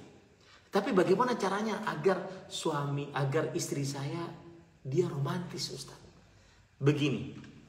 Kekurangan istrimu tidak romantis. Mohon maaf. Saya kalau boleh tebak, Anda ganteng. Mungkin istri Anda cantik.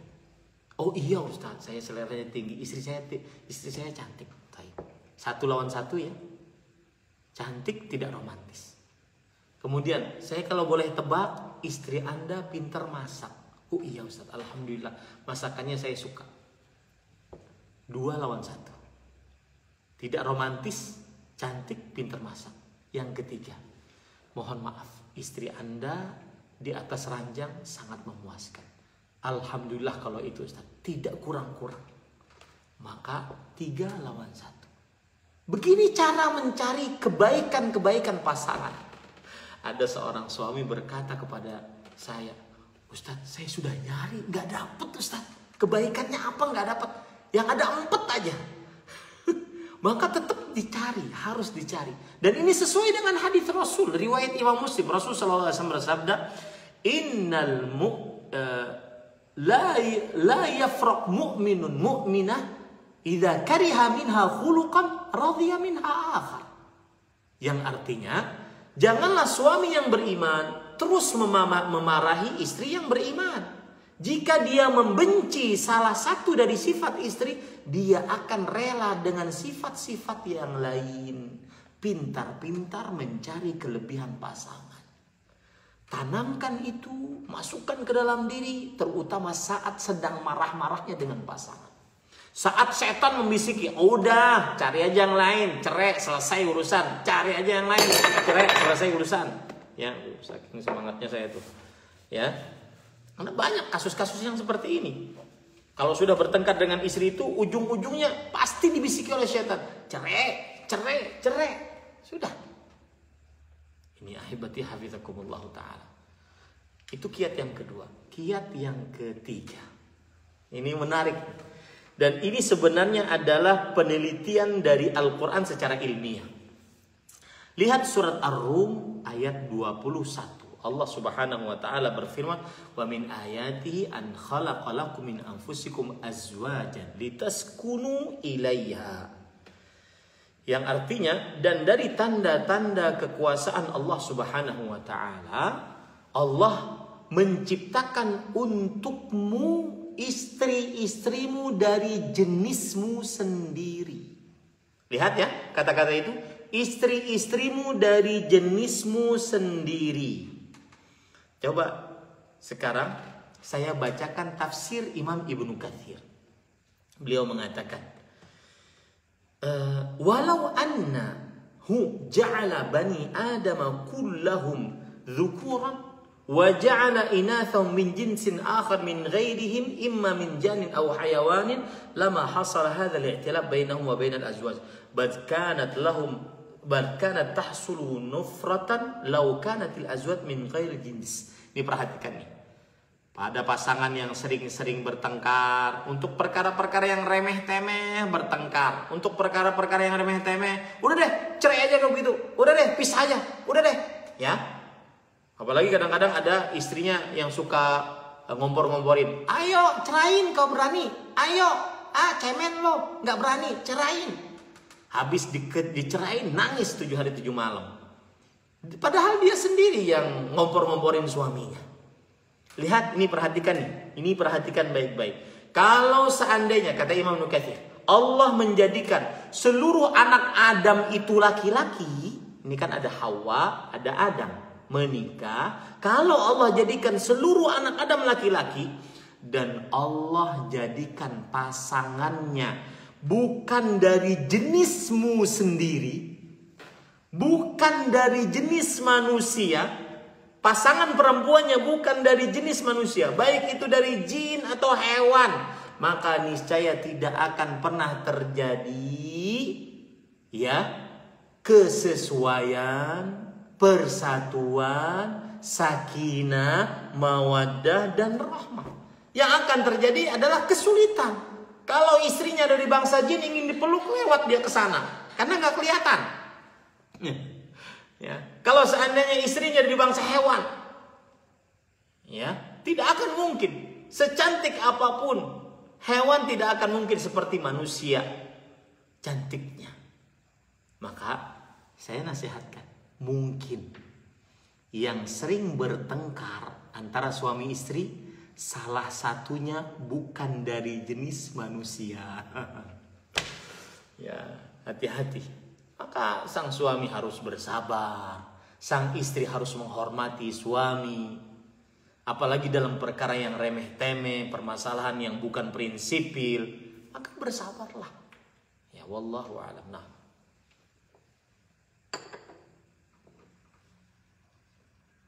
Pertanyaan selanjutnya Ustaz dari peserta juga. Bismillah, Assalamualaikum Ustaz. Semoga Ustaz dan keluarga selalu dalam lindungan dan rahmat Allah. Izin bertanya, bagaimana menarik ucapan buruk yang pernah diucapkan ke anak? Apakah cukup dengan beristighfar, lalu minta maaf kepada anak dan berkata bahwa menarik ucapan buruk tersebut? Mohon nasihatnya Ustaz. Jazakallahu khairan wa barakallahu fiik. Bismillah, walhamdulillah, wassalatu wassalamu ala rasulillah wa ala alihi wa sahbihi wa man wala. Sebelum saya jawab, saya ingin cerita dulu. Dulu ketika kita masih kuliah di Universitas Islam Madinah, saya nyetor hafalan Al-Quran kepada guru saya, Syekh Ubaid Al-Afghani rahimahullah ta'ala. Beliau sudah meninggal. Setiap kali kita salah dalam menyetor hafalan Al-Quran, maka beliau mengatakan, Allahumma kfina syarrak. Ya Allah, cukupkan keburukan muridku ini. Ya Allah, cukupkan keburukan muridku ini. Maka semestinya seorang orang tua ketika berhadapan dengan anak yang mungkin dia susah diatur, bahkan naik derajatnya nakal, maka lisan orang tua harus benar-benar terjaga. Jangan sampai mendoakan keburukan. Allah Subhanahu wa ta'ala, Rasulullah SAW mengharamkan kita untuk mendoakan keburukan. La tad'u ala anfusikum wala ala amwalikum wala ala auladikum. Jangan kalian doakan keburukan atas dirimu, atas hartamu, atas anakmu. Keburukan atas diri bagaimana? Itu kan sering kita kalau kesal, lagi kesal-kesalnya sudah lisan ini nggak terjaga. Motor habis di bengkel 7 hari 7 malam, dipakai semalam langsung kok rusak. Maka dia langsung berkata, udah mati ya sekalian. Nah itu hati-hati. Ada sebagian manusia wa yad'ul insanu bisyarr du'aahu bil khair. Dan ada sebagian manusia yang berdoa mendapatkan keburukan seperti yang mendapatkan kebaikan. Ya, disebutkan oleh dalam surah Al-Isra ayat 11. Sama dengan mendoakan keburukan untuk anak seperti itu. Wa yad'ul insanu bisyarri du'aahu bil khair. Ya, hati-hati para ikhwah. Maka sebelumnya juga saya ingin mengatakan bahwasanya lisan orang tua sangat tajam dan sangat mempunyai kesempatan besar untuk dikabulkan perkataannya oleh Allah Subhanahu wa taala. Rasulullah sallallahu alaihi wasallam bersabda, "Thalathu da'awatin mustajabat." 3 doa yang dikabulkan. 3 doa yang dikabulkan. Salah satunya yang pertama da'watul walid, doanya orang tua. Hati-hati, ya hati-hati. Jangan sampai mendoakan keburukan. Nah, adapun bagaimana kita sudah terdoa keburukan, maka gampang, doakan lagi kebaikan. Doakan lagi kebaikan. Dan yang lebih banyak lagi, doakan kebaikan. Doakan kebaikan. Ya, doakan kebaikan. Ustaz, sepertinya doa keburukannya sudah dikabulkan oleh Allah. Dia benar-benar buruk, Ustaz. Maka jawabannya, berhusnudzannah kepada Allah. Berbaik sangkalah kepada Allah. Doakan lagi kebaikan. Doakan lagi kebaikan. Dan seterusnya. Wallahu a'lam. Baik Ustaz, masih bisa pertanyaan Ustaz? Ya, satu lagi ya. Satu lagi ya. Oke, satu lagi dari yang paling oke ya. Oke, ini pertanyaan terakhir. Assalamualaikum, izin bertanya.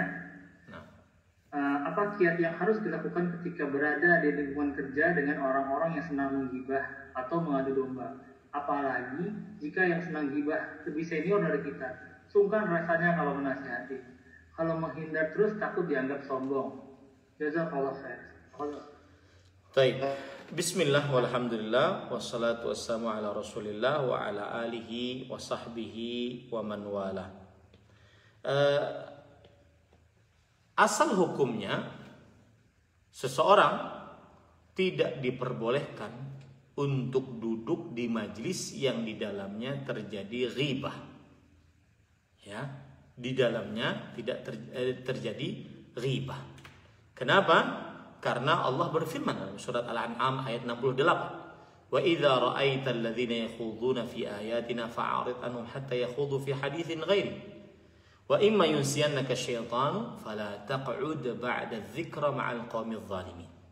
Jika engkau melihat orang-orang yang mengolok-olok ayat-ayat kami, yaitu maksudnya bermaksiat, maka berpalinglah dari mereka sampai mereka berbicara dengan pembicaraan yang lain. Nanti syaitan akan melupakanmu kalau engkau ikut duduk bersamanya. Maka janganlah kamu duduk setelah peringatan ini bersama orang-orang yang zalim. Dan ghibah termasuk kezaliman. Makanya Imam Nawawi rahimahullah ta'ala berkata, i'lam, ketahuilah, annal ghibah kama yahrumu 'alal mughtabi dzikruha, yahrumu 'alas sama'i istima'uha wa iqraruha. Ketahuilah bahwasanya ghibah sebagaimana diharamkan atas orang yang menghibah, maka diharamkan juga atas yang mendengarnya dan memperdengarkannya dan menyetujui. Nah, ini maka seseorang dia wajib untuk melakukan nahi mungkar saat terjadi ghibah di hadapannya. Yaitu dengan menasihati orang yang menghibah. Tentunya dengan bahasa yang santun, bahasa yang baik, mungkin dengan bahasa sindiran, ya, bahasa mohon maaf Pak, sepertinya kita ngomongin yang lain aja Pak, gak enak, ya gitu, ya, bahasa yang baik, ya, jangan dibiarkan. Kalau seandainya tidak bisa menasihati, maka dia harus berpindah ke tempat yang lain, ya, karena fala taq'ud ba'da dzikra ma'al qaumidz zalimin. Jangan engkau duduk setelah peringatan, ya, bersama orang-orang yang zalim. Surat Al-An'am ayat 68. Mohon maaf karena di sini sudah jam 22.30, ya. Mungkin di waktu Indonesia Barat masih 21.30.